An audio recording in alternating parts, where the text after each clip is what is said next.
bon, quand ils sont partis des villages, parce que c'est des villes et des villages, des communes de toute l'Espagne, quand ils sortaient des quartels de Guardia Civile, il y avait souvent des citoyens qui leur faisaient des haies d'honneur en les applaudissant et en scandant "A por ellos", aller les taper sur le dessus. Voilà, qui est un chant franquiste historique. Voilà. Bon, actuellement, il y a 50 députés phalangistes en Espagne, de Vox, et plus du PP de Ciudadanos, que c'est une guerre mieux. Donc voilà, c'est ces électeurs-là qui les ont motivés quand même à chauffer à blanc. Donc ils étaient déjà bien chauds, et le jour du référendum, bon, ils ont cogné sans distinction entre les femmes, les personnes âgées, ça a été surtout le matin. Surtout le matin. C'est toujours pareil, le pouvoir central madrilène avait dit que c'était les Catalans qui avaient attaqué. Oui, c'est ça. Ils ont attaqué avec du liquide vaisselle et des avions en papier. Voilà. Les accusations, mais même le tribunal. C'est les accusations retenues. Même les juges ont reconnu ces accusations. Les regards de haine des votants, les vaisselle sur les trottoirs pour faire glisser la Guardia Civile, et les avions à papier, enfin voilà, des trucs incroyables. Comment a vécu ça le reste de la population du reste de l'Espagne? Ils ont été au mieux peu informés et au pire et le plus souvent désinformés. Comme le reste de l'Europe en fait. Pire, c'est vrai que dans le reste de l'Europe, il y a quelque chose de très silencieux, on en parle peu, on en parle partiellement et donc finalement on ment par omission, finalement dans les médias parisiens et pas dans tous les médias européens. Si vous regardez la presse au Royaume-Uni, la presse en Belgique, la presse en Suisse, là il y a quand même une information qui est beaucoup plus objective. Mais dans les médias très centralistes, on va dire ça comme ça, il y a un défaut d'information et on va dire un mensonge par omission de certains éléments clés. Et puis l'emploi d'un lexique un peu péjorant dans le choix des mots, on parlait de séparatiste, on employait des mots qui sont un petit peu péjorants. Et du coup, en Espagne, je finirai rapidement, il y a vraiment une désinformation avec des mensonges délibérés, ce qu'on va appeler la culture du fake, là on est en plein dedans. Et donc finalement les Espagnols ils sont versés par ces fakes là, depuis des mois, voire des années, parce que même avant le référendum, il y a on développe la haine des Espagnols contre les Catalans. Et là aux dernières élections au niveau madrilène, au niveau espagnol, ça a été... Et tous, on jouait tous ont marché dedans, autant les socialistes que le droit, tous. Ils jouent énormément sur l'économie, finalement, en essayant de résumer la volonté du peuple catalan à garder leurs sous pour eux. C'est raciste en fait. Oui, voilà. C'est les Catalans qui sont xénophobes. On a senti aussi que vous n'êtes pas forcément capable parce que vous n'avez pas forcément des bons chiffres économiques. Oui, ça c'est aussi ce qu'ils ont raconté. Et que à cause du mouvement indépendantiste, tous les... Voilà, la fameuse banque qui a changé son chiffre social pour la mettre en Espagne. Voilà, les banques, les entreprises aussi. Ils ont essayé de faire des fakes avec ça aussi, parce qu'ils ont aidé certaines entreprises à déplacer leur siège social en 15 jours. Alors que normalement, il faut plusieurs mois pour communiquer là-dessus. Parce que la Catalogne, le PIB en Catalogne, depuis 10 ans de processus d'indépendance, il a cessé d'augmenter année après année. Alors, mais ils voulaient communiquer auprès des gens mal informés. Qu'en fait, ça fait mal. C'est pas viable économiquement. Voilà, c'est pas facile de raconter n'importe quoi. Il y a ça d'un côté et de l'autre côté, on explique qu'ils veulent garder leur sous pour eux. Sur la modification des sièges sociaux. Ça, c'est ce qu'on a vraiment. Non, mais il y a eu une centaine d'entreprises. Elles sont en train toutes de remettre le siège social en Catalogne, mais de toute façon, ils avaient dépassé le siège social, mais la production, c'était toujours en Catalogne. Ça, et sur la Suisse, il y avait déjà les Espagnols à parler catalan, c'était riche. Par rapport au Pays Basque, parce que le Pays Basque, c'est quand même. Ils sont un peu comme vous, par rapport à l'autonomie, c'est quoi, 90% d'autonomie fiscale, non? Oui, voilà, les Basques, c'est en fait, les Catalans, ils voulaient l'autonomie fiscale des Basques. Basque. Avant l'indépendance, le statut d'autonomie catalane qui a été rejeté, principalement, c'était pour obtenir une autonomie fiscale. Comparable au Pays Basque. C'est vrai que la Catalogne est riche, mais comme les impôts sont captés par Madrid, Madrid a développé ses infrastructures, parce que c'est pas l'Andalousie, c'est surtout Madrid qui a développé ses infrastructures avec les impôts récoltés. Et les Catalans, ils se retrouvent avec des autoroutes payantes, des problèmes avec l'aéroport de Barcelone, la gare de Barcelone les travaux sont arrêtés depuis 10 ans alors qu'ils veulent faire une nouvelle gare, etc. parce qu'il n'y a pas les fonds. Il y a 1000 millions à peu près comment dire, déficit fiscal, enfin, par rapport à ce qui est envoyé chaque année à l'Espagne. C'est rigolo. On est dans le même cas. On est dans le même cas et là ils nous mettent une autoroute payante justement dans le Chablais. On a largement les moyens. Mais largement les moyens de se financer ces 16 km en plus. Oui, voilà. Donc, bon, après, ah ouais, mais regardez, il parle de ça, c'est par égoïsme, etc. Bon. Et des égoïsmes et ces violences-là, est-ce qu'elles ont provoqué dans la population des réactions de radicalisation? Les gens, ici, c'est ce qu'on voit actuellement. Hein. Oui. Les Gilets jaunes, il y a un mouvement qui est en train, en partie, de se radicaliser très fortement. C'est-à-dire qu'il y a des gens aujourd'hui qui veulent régler des comptes, qui vont les régler. Enfin, à mon avis, ils vont les régler. Est-ce que c'est la même chose qui se passe en Catalogne? Disons que ils ont pris des coups, mais ils ont... de façon surprenante. Les violences à l'encontre du peuple catalan, elles ont plutôt suscité une fédération. Il y a des personnes, comme on disait tout à l'heure, qui étaient plus, qui croyaient en une Catalogne autonome dans une fédérale. Là, se sont dit c'est plus possible. La manière dont on est traité à l'heure actuelle, c'est fini. Donc ça les a pas radicalisés, mais ça a fédéré le peuple catalan plutôt vers le camp indépendantiste. disait qu'il n'y avait que 15%. On est passé de 15 à 50 assez rapidement, entre guillemets. Et à côté de ça, oui, il y a sondage, même de 58 ou 60% actuellement. Hein. Sur les estimations basses, c'est 51%. Voilà. L'indépendantisme. C'est les estimations basses. Et à côté de ça, il y a des mouvements populaires qui se sont montés comme les CDR ou le tsunami démocratique, dont vous entendez sûrement parler, mais dont le mot d'ordre est le pacifisme.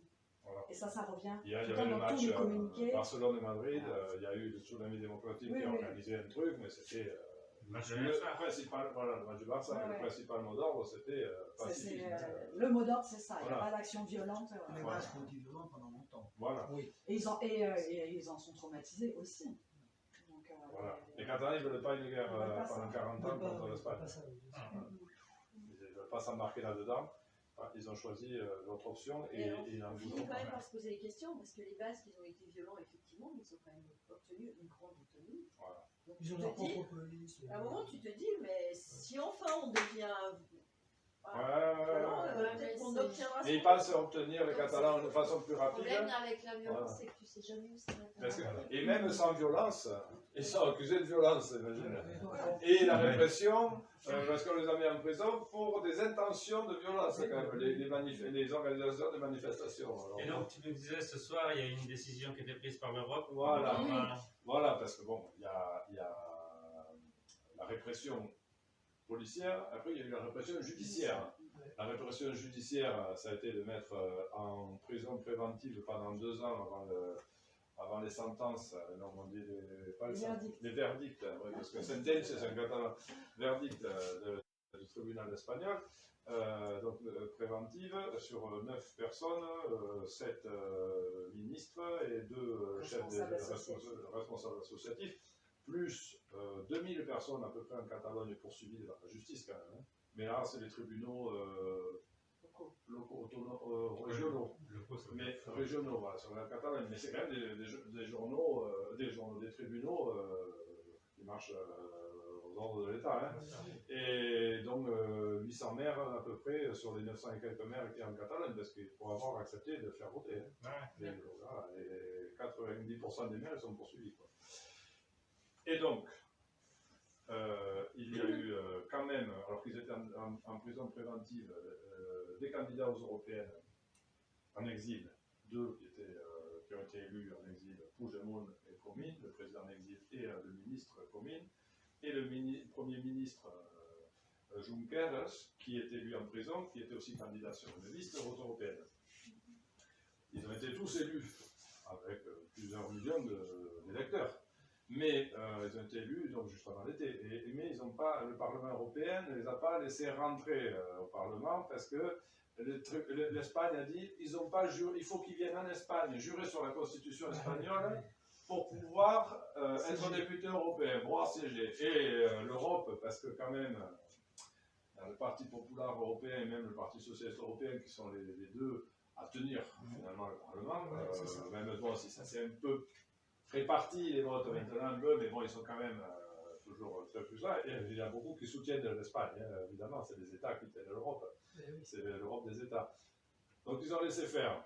Pour l'instant, enfin à ce moment-là, on a manifesté justement quand on est redescendu après en Alsace et en Savoie cet été, on était allé manifester en juillet devant le Parlement européen, des milliers de Catalans, dizaines de milliers de Catalans, pour demander à l'Europe de laisser les députés européens prendre leurs fonctions, les 3 députés européens catalans.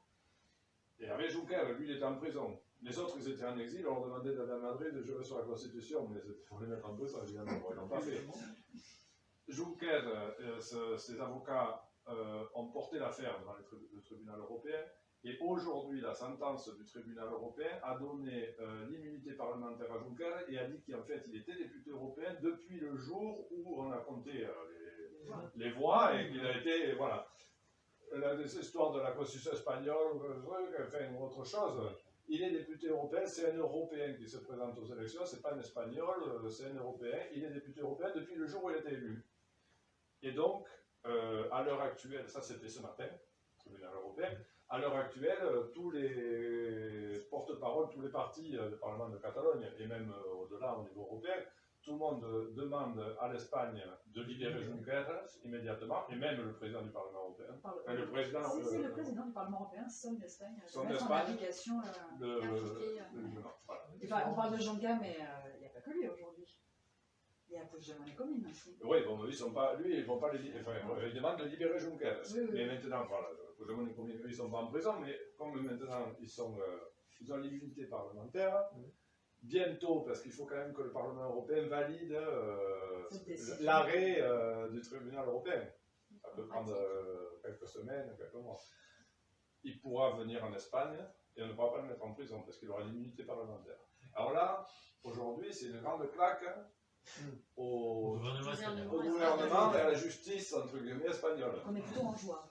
Voilà, aujourd'hui, c'était pas mal. On était, coïncidence à point, tu as pu content de laquelle 19. Parce que c'était, on supposait qu'elle... Voilà, c'est ça. Tout a bien oui, c'est vrai. C'est tout à fait vrai, ça fait une semaine qu'on suit ça avec attention. Oui, tu étais au courant que c'est vrai. Bien sûr. Parce que l'avocat supérieur du tribunal européen avait annoncé la couleur. Lui, il avait dit, mais bon, il fallait que le tribunal valide. Ce qui est une décision de pure logique. Hein. Voilà. Et en parallèle... Si l'Europe ne fait pas ça, l'Europe explose. Enfin, je veux dire, à un moment donné, il y a 2,5 millions de personnes qui ont voté pour les mecs, s'ils ne peuvent pas siéger, c'est la folie. Et en parallèle, si ça semble logique au niveau européen, en parallèle, il faut savoir aussi que là, hier ou aujourd'hui, le tribunal espagnol, par contre, a décidé de destituer le président actuel de la Generalitat, Quintana, et de le rendre inéligible. C'est deux décisions de 2 tribunaux. Et ça, c'est le tribunal espagnol. Voilà, ça, c'est le tribunal espagnol. Ils vont pouvoir aller au tribunal européen, genre. Voilà. Explique qu'il faut... Le président de la Generalitat, parce qu'il a mis la banderole en faveur de la libération des prisonniers politiques. Aujourd'hui, il a été condamné par le tribunal espagnol.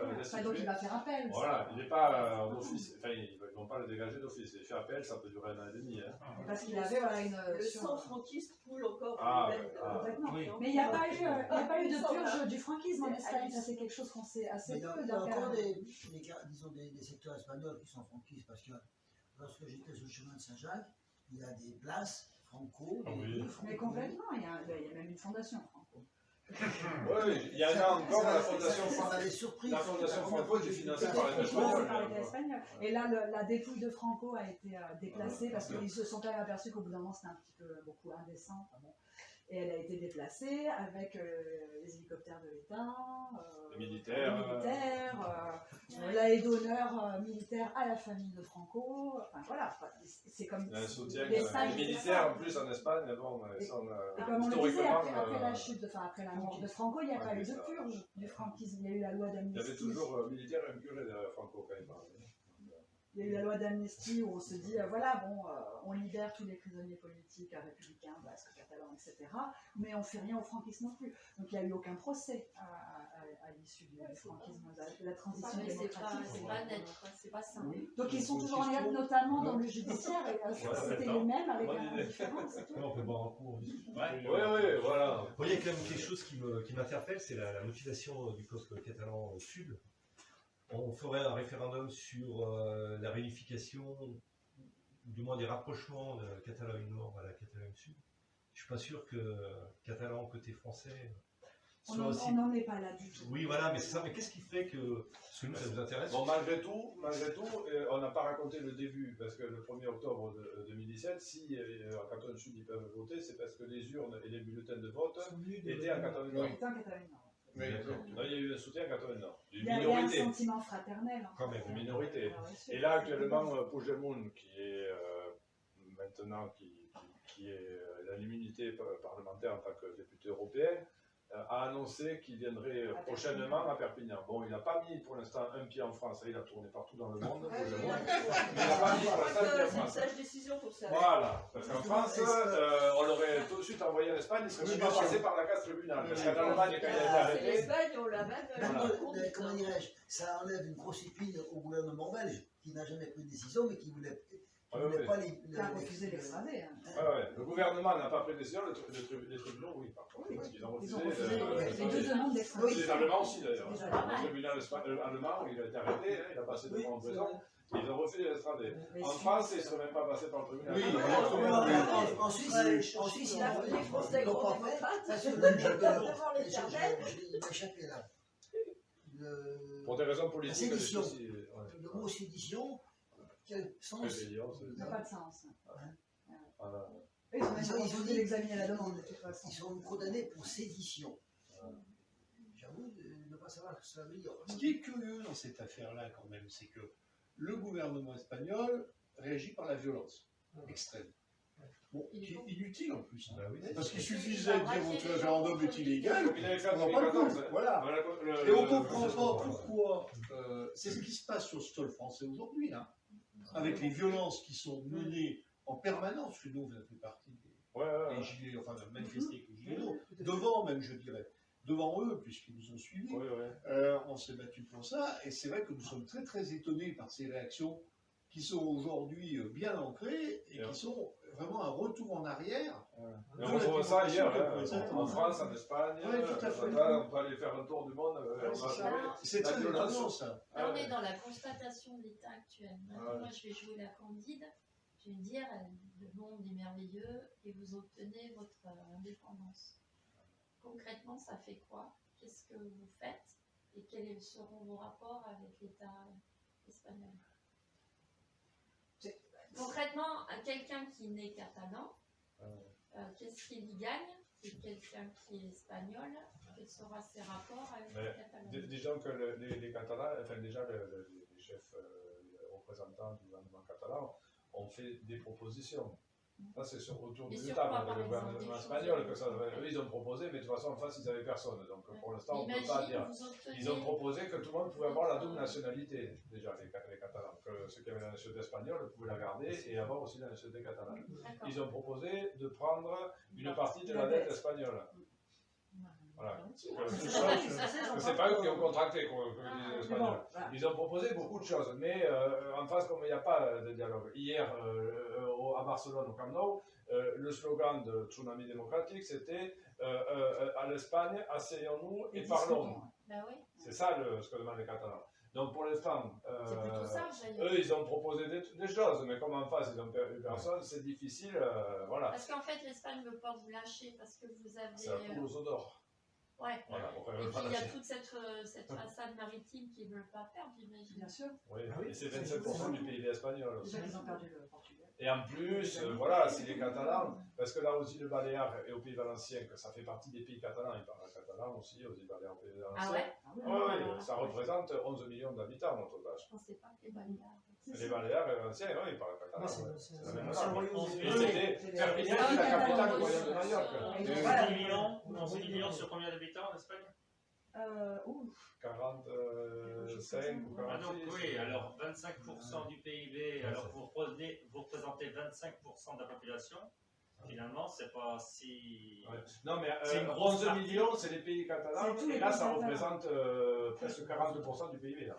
Les Non, 25%, c'est 25%, c'est la Catalogne. C'est juste le principal. ce qu'on 7 appelle. millions et demi Non, mais d'habitants. c'est Alors là. après, est-ce Si que tu me dis le un fait- quart de la population, 40% du PIB, et là, on se rend compte que c'est une région riche. Alors, si tu me dis 25% de la 7 population, millions et demi 25%. d'habitants, 25% du PIB. 7 millions et La demi. Catalogne qui veut l'indépendance. Juste à côté. Après, les pays valenciens et les îles Baléares ne demandent pas l'indépendance. Mais depuis qu'il y a tout ce mouvement, ils demandent aussi des choses. Hein. Et les Basques commencent aussi, surtout la gauche radicale basque demande, et finalement, voilà, ça fait bouger les choses. Et la France, si il bloque aussi, si Macron, dès le lendemain du référendum, a dit il ne faut pas se mêler d'affaires des Catalans, des Espagnols, c'est une affaire domestique, c'est parce que en France, le gouvernement français, ça aurait été Macron ou un autre, pour moi ça aurait été pareil, que c'est n'importe lequel, il aurait dit la même chose, il serait comporté de la même façon.